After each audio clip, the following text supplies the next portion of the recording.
चलिए आपको सीधे लिए चलते हैं लखनऊ, जहां पर मुख्यमंत्री योगी आदित्यनाथ कार्यक्रम में शिरकत कर रहे हैं। जैसा हमने सुना, पवित्र मन रखो, इसकी प्रेरणा मिलती है,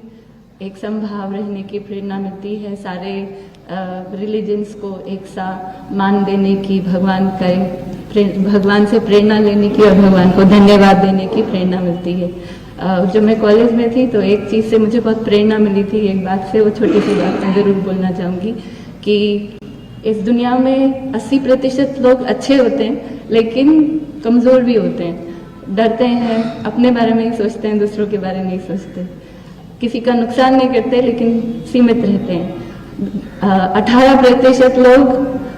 थोड़ा सा दूसरों के बारे में गड़बड़ करते हैं लेकिन फिर भी कमज़ोर रहते हैं, वो भी बहुत ज़्यादा कुछ गलत नहीं कर पाते। 2% लोग जो हैं, या बोलिए कि 1.99% लोग जो हैं वो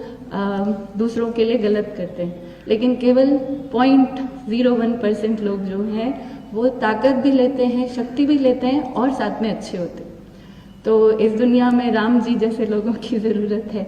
क्योंकि रावण तो हर समय जीतते आया है, राम जी एक ही बार जीते हैं, देखिए तब। तो राम जी के नाम से हम सबको यही प्रेरणा लेनी होती है कि हमको राम जी जैसा बनना है, ताकतवर बनना है। क्राफ्ट रूट भी वही है कि ताकतवर भी है और साथ में अच्छाई के लिए हाथ बढ़ाती है, सेवा के लिए अपना काम करती है। तो वही आज बहुत अच्छा दिन है और राम जी को याद करते हुए आप सभी को धन्यवाद। बहुत बहुत धन्यवाद शिखा जी। आज यहाँ 18 राज्यों के कारीगर 80 से भी अधिक शिल्प उत्पाद लेकर आए हैं, जिनमें लगभग 10 और उससे भी अधिक शिल्पों के निर्माण का लाइव डेमोन्स्ट्रेशन भी किया जाएगा। उसी के संदर्भ में मैं अनुरोध करूंगी श्री हेमंत कुमावत जी से, जो कि राजस्थान से हमारे बीच पधारे हैं और मिनिएचर पेंटिंग के कारीगर हैं, कि अपने अनुभव को संक्षिप्त में साझा करें। नमस्कार सभी को, मेरा नमस्कार। मैं मिनिएचर पेंटिंग आर्टिस्ट जयपुर से हूँ और मैं मिनिएचर पेंटिंग का काम करता हूँ और मैं इस आर्ट में 6th जनरेशन हूँ। मेरे दादा परदादा, मेरे पिताजी ये सब काम कर रहे हैं इसी आर्ट में, और मेरी डॉटर भी जो 6 साल की है वो भी इसी आर्ट में काम कर रही है।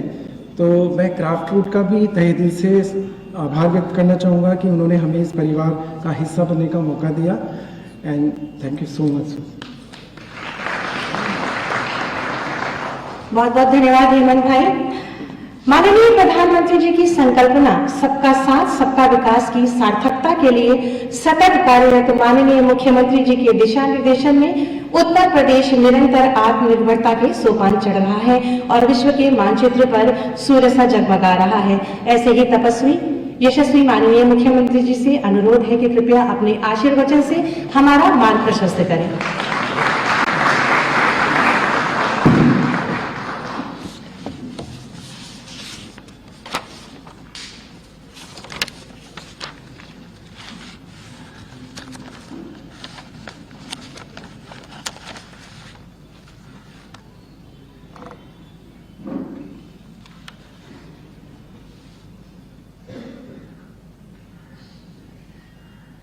ग्राम श्री संस्था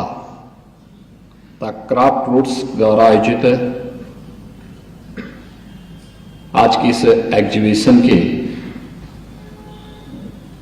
उद्घाटन कार्यक्रम में यहां पर उपस्थित प्रदेश की माननीय राज्यपाल आदरणीय श्रीमती आनंदीबेन पटेल जी, उत्तर प्रदेश सरकार में मेरे वरिष्ठ सहयोगीगण, उप मुख्यमंत्री Shri Keshav Prasad Maurya ji, Shri Brajesh Pathak ji,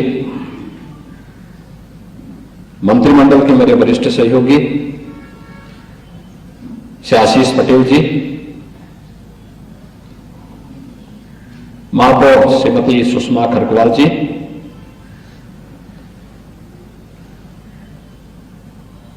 trustee Craft Roots Shrimati Anarben Patel ji, Awanish Awasthi ji, माननीय कुलपतिगण और देश भर से आए हुए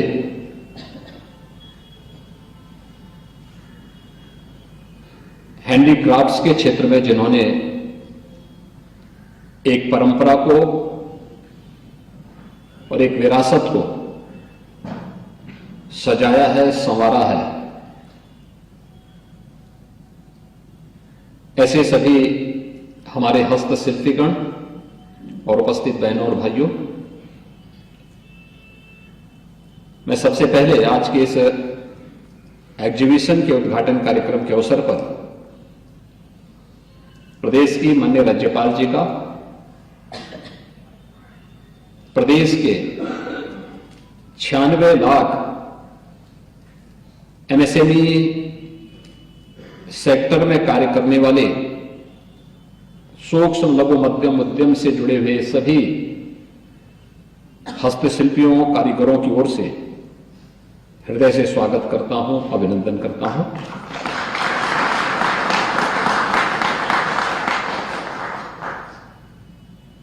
देखने के लिए भले ही एग्जीबिशन हम लोगों को एक संक्षिप्त रूप लग रहा हो, लेकिन यह आदरणीय प्रधानमंत्री जी के वोकल फॉर लोकल और आत्मनिर्भर भारत की आधारशिला और उसकी आत्मा का कार्यक्रम है।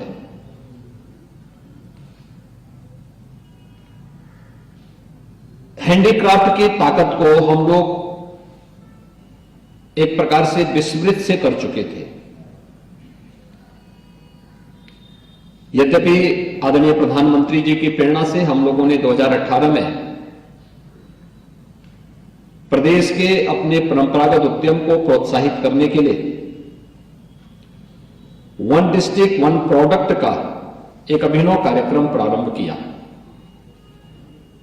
जिसने उत्तर प्रदेश के सभी 75 जनपदों के लिए एक यूनिक प्रोडक्ट का चयन करते हुए, जो पहले से चली आ रही थी, अपनी ओर से अलग से कुछ भी नहीं दिया, उसको डिजाइनिंग के साथ, उसको टेक्नोलॉजी के साथ, उसको मार्केटिंग के साथ जोड़ने के एक अभिनव कार्यक्रम को हम लोगों ने आगे बढ़ाने का कार्य किया। और उसके अगले वर्ष के ही कार्यक्रम में फिर विश्वकर्मा श्रम सम्मान जैसी योजना प्रदेश में लागू हुई, जो प्रदेश के कारीगर और हस्तशिल्पियों के प्रोत्साहन के लिए, उनके प्रशिक्षण के लिए शासन के द्वारा उन्हें मानदेय और उन्हें टूल किट उपलब्ध कराए जा सके, इस कार्यक्रम को हम लोगों ने प्रदेश में लागू किया। हमने इसकी ताकत को देखा। उत्तर प्रदेश जैसा राज्य, जिसके बारे में कहा जाता था कि ये लैंडलॉक्ड स्टेट है, यहां से एक्सपोर्ट नहीं हो सकता, जिसके बारे में लोगों की अन्य तमाम धारणाएं थी, मैं देख के ताज्जुब था कि अगले 2-3 वर्ष के अंदर ही हमारा जो एक्सपोर्ट था यूपी का, वह 2 गुने से अधिक हो गया। और उत्तर प्रदेश के अंदर हर एक को सरकार के द्वारा थोड़ा प्रोत्साहन दिया गया, परिणाम बहुत अच्छे निकले। कोरोना कालखंड के दौरान जब लॉकडाउन लगा था, उससे पहले यहां पर आदरणीय राज्यपाल महोदय ने बहुत सारे अभिनव प्रयोग प्रारंभ किए थे, खासतौर पर महिला सशक्तिकरण के लिए, उन परिवारों के लिए जो अब तक कार्य से वंचित थे। उनके अभिनव प्रयोग की जो सबसे महत्वपूर्ण कड़ियां थी, उनमें से हमारे आंगनबाड़ी केंद्र भी थी। राजभवन में ही मैंने उत्तर प्रदेश के ओडीओपी के जुड़े हुए उन बर्तनों को देखा, जो जैसे खुर्जा का, क्रॉकरी का था। मुझे स्वयं भी नहीं मालूम था कि उत्तर प्रदेश के अंदर इस प्रकार के अच्छे बर्तन यहां के कारीगर बनाते हैं। और अक्सर जब इस पर चर्चा होने लग गई तो हम लोगों को लगा कि नहीं, उत्तर प्रदेश में तो पर्याप्त पोटेंशियल है, हम इसको आगे बढ़ा सकते हैं। और आज उनके मार्गदर्शन में उत्तर प्रदेश ने तेजी के साथ इस कार्यक्रम को आगे बढ़ाया, तो वन डिस्ट्रिक्ट वन प्रोडक्ट का कार्यक्रम देश के अंदर एक यूनिक प्रोडक्ट के रूप में लोगों के लिए एक नई ब्रांड बनी है। आज का यह कार्यक्रम महत्वपूर्ण इसलिए है कि आप जितने भी हैंडीक्राफ्ट से जुड़े हुए यहां पर कारीगर और हस्तशिल्पी आए हैं, जिन्होंने अपने अपने सेक्टर में नया कार्य किया है, आप अनेक लोगों को रोजगार दे सकते हैं। आप स्वयं तो आत्मनिर्भर हैं, अन्य लोगों के लिए भी एक प्रेरणा है। प्रेरणा इस रूप में है, हमने अपनी ताकत, आपकी ताकत को कोरोना कालखंड में पहचाना था। याद करिए, कोरोना में लॉकडाउन लगते ही बड़े पैमाने पे प्लान हुआ था और उस समय हम लोगों ने एक प्रयास किया था कि हमारे पास अगर एमएसएमई यूनिट हैं और ये सूक्ष्म लघु मध्यम उद्यम से जुड़े हुए, क्राफ्ट से जुड़े हुए अलग अलग अब कार्यक्रम अलग अलग जनपदों में चल रहे हैं, सरकार अगर इनको किसी भी प्रकार की बंदे से बचा करके थोड़ा बहुत सपोर्ट कर ले, तो जो लोग उत्तर प्रदेश में आ रहे हैं उन लोगों को यहीं पे कार्य मिल सकता है और उसका परिणाम बहुत अच्छा रहा। खासतौर पर 40 लाख से अधिक लोग उत्तर प्रदेश में आए और हम लोगों ने उस समय अपील की थी कि भाई हमारे पास तो 96 लाख एमएसएमई यूनिट है,